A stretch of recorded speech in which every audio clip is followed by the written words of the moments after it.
Welcome to this epic explainer. Okay, today we are taking on a genuinely monumental task. We're going to untangle thousands of years of gods, monsters, and legendary myths. Now, we all know the famous names, right? But today, we're distilling the absolute best of ancient Greek mythology into a structured, visual journey to see exactly how these epics connect directly to our modern world. Okay, let's dive right into this roadmap. We're breaking this massive epic down chronologically into 5 eras, from chaos to Olympus, the Olympians' rule, humanity's rise and fall, the underworld's judgment, and finally, the Age of Heroes. Section 1, from chaos to Olympus, the creation of the cosmos. So before there were gods throwing lightning bolts around, there was literally nothing, just a dark void of absolute emptiness. In the very beginning, there was only chaos. Out of that void emerged the primordials, like Gaia, the earth, and Uranus, the sky. Eons later, they birthed the Titans, who were ruled by Cronus. And finally, generations after that, the Olympians arrived to establish a totally new age. It looks like a clean progression, but trust me, the transition of power was anything but clean. You want to talk about a brutal soap opera family dynamic? Just look at this. First you have Cronus, the Titan king. He gets wind of a prophecy that one of his own children is going to overthrow him. His brilliant solution? He swallows each of his children whole the exact moment they're born. Yikes. But then you have Zeus. He's saved by his mother, Rhea, who completely tricks Cronus into swallowing a rock dressed in baby clothes instead. Zeus grows up in secret, comes back, frees his siblings from his dad's stomach, and kicks off a devastating 10-year war. With the help of the Cyclopes, who actually forged his iconic thunderbolt, Zeus overthrows the child-eating Titans and locks them away in the deepest, darkest abyss of the earth, Tartarus. Moving into Section 2, the Olympians' rule, gods, petty squabbles, and etymology. Now, what's really interesting about this is how their endless drama actually shaped our modern world. With the Titans gone, Zeus and his siblings set up shop on Mount Olympus. And for supreme divine beings, they were incredibly petty. Take Zeus, for example. His absolute inability to stay faithful to his wife Hera literally put us on the map. He gets infatuated with a Phoenician princess named Europa. To hide from his wife, he disguises himself as this magnificent, tame white bull. When Europa climbs on its back, he sprints across the ocean to Crete.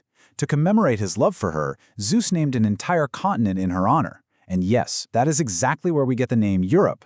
And Zeus definitely wasn't the only one throwing his weight around. Athena, the goddess of wisdom and war, was just as intense. She gets into a weaving competition with a mortal girl named Arachne.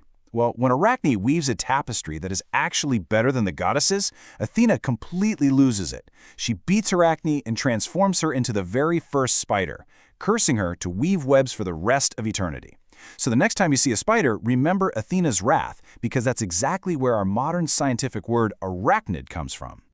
Or take the story of Narcissus. This guy was a staggeringly beautiful mortal, but he cruelly rejected everyone.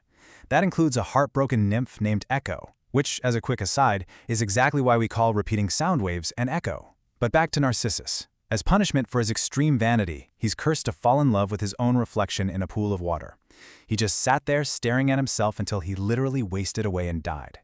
It's this brilliant, tragic cautionary tale that bridges ancient mythology right to our modern psychological term, narcissist. All right, Section 3. Humanity's rise and fall. Fire, floods, and Pandora's box.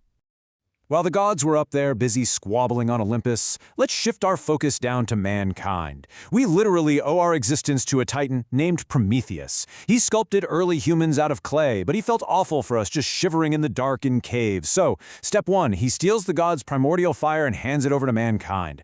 This is the spark that allows civilization to actually begin. Well, Zeus was absolutely livid. Step 2, he changed Prometheus to the side of a mountain. And step 3, well, this is just incredibly brutal. Zeus sends an eagle to eat Prometheus's liver every single day. And because he's immortal, the liver just regenerates every night so the torture can repeat all over again the next morning. All of that just to give us the flame of civilization. But of course, Zeus wasn't done punishing us. He ordered the creation of the first woman, Pandora. She's given this sealed box by the gods and strictly told, never, ever open this. But Zeus intentionally designed her with an insatiable curiosity. You know where this is going, right? Eventually, she cracks the lid, out flies greed, envy, old age, disease, literally every single evil that plagues humanity today. She panics and slams it shut, but only one thing is left inside at the very bottom: hope. It became our ultimate coping mechanism, the one thing allowing mankind to endure this newly harsh world. Fast forward a bit, and humanity grows arrogant again, developing this deep lust for war. This marks the end of the Bronze Age. Appalled by all of this, Zeus just decides to wipe the slate completely clean with a massive flood. He drowns the entire world, leaving only 2 survivors in a tiny boat, Deucalion and Pyrrha. When the waters finally recede, they ask the gods, "How do we rebuild mankind?" The instructions were pretty weird. Throw stones over your shoulders. So they do it, and the stones miraculously transform into the next generation of men and women. It's a reborn yet still deeply flawed humanity. That brings us to Section 4, the Underworld's Judgment. Where do we go when we die? So the crucial point here is how cleanly the Greeks categorized the afterlife. When mortals met their end, it was quite the journey.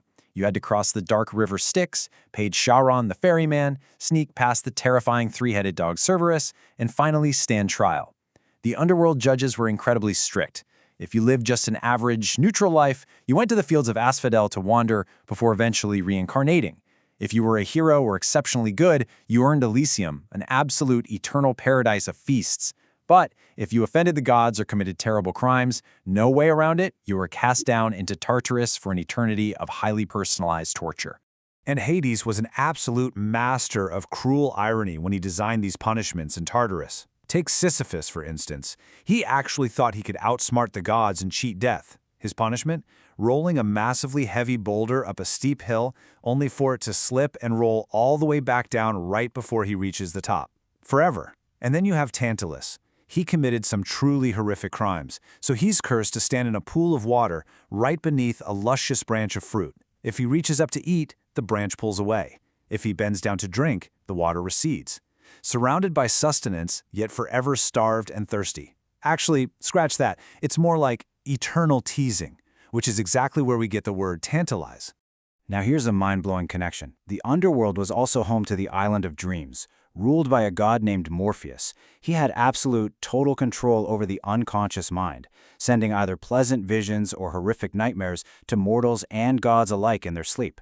This ancient connection to the unconscious mind is the exact reason modern medicine named the powerful, sleep-inducing pain medication morphine in his honor. Such a fascinating, memorable takeaway from the realm of the dead, right? And finally, Section 5, the Age of Heroes. Monsters, labors, and tragedies. This is the era where mortals finally start taking fate into their own hands. And it kicks off with the wildly tragic story of Oedipus. He arrives at the gates of Thebes only to find it being terrorized by a sphinx, this terrifying monster with a woman's head, a lion's body, and a bird's wings. She would literally eat anyone who couldn't answer her riddle. The riddle was, what animal has 4 legs in the morning, 2 at noon, and 3 in the evening? I'm going to pause for just a second. Any guesses? Did you guess it?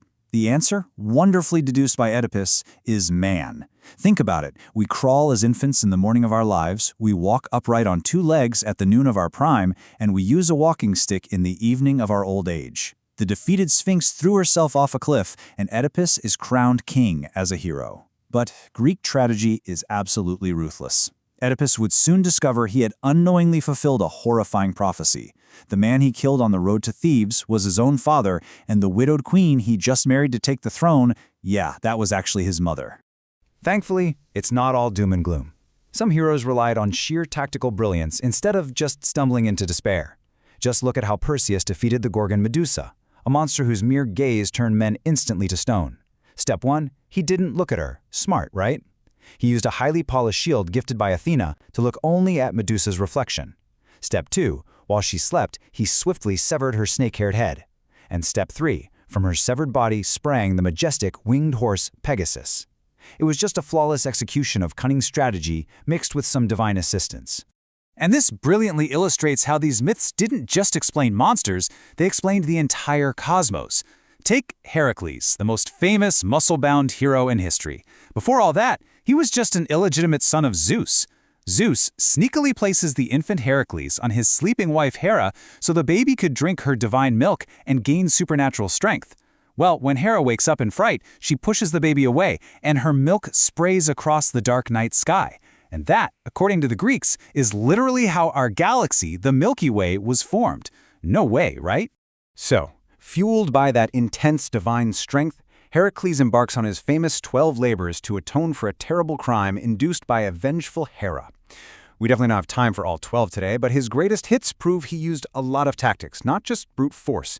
He strangled the Nemean lion because its skin was utterly impenetrable to weapons. When fighting the Hydra, where 2 heads grew back for every single one he chopped off, he had his nephew cauterize the stumps with fire so they couldn't regenerate. He even walked straight into the underworld and wrestled Cerberus, the 3-headed dog, into submission completely barehanded. Let's move on and see how this builds, because as Heracles' solo journey wraps up, a massive new ensemble quest begins. A completely new generation of heroes, including Heracles himself, the winged sons of the North Wind, and Orpheus, the legendary musician, they all team up under a man named Jason. They board this legendary ship called the Argo and sail to the very edge of the known world to steal the mythical Golden Fleece. It was basically the ancient equivalent of an Avengers team-up, proving that the age of solo heroes was evolving into an era of epic, massive alliances. Which leaves us with this final, really fascinating thought. We've seen how a spider's web, an echo in a canyon, a psychological diagnosis, and the very galaxy we live in all trace their origins back to these wild stories. So, if our modern words, our narratives, and the stars themselves are named after these ancient myths, are we still living in the world the Greeks created?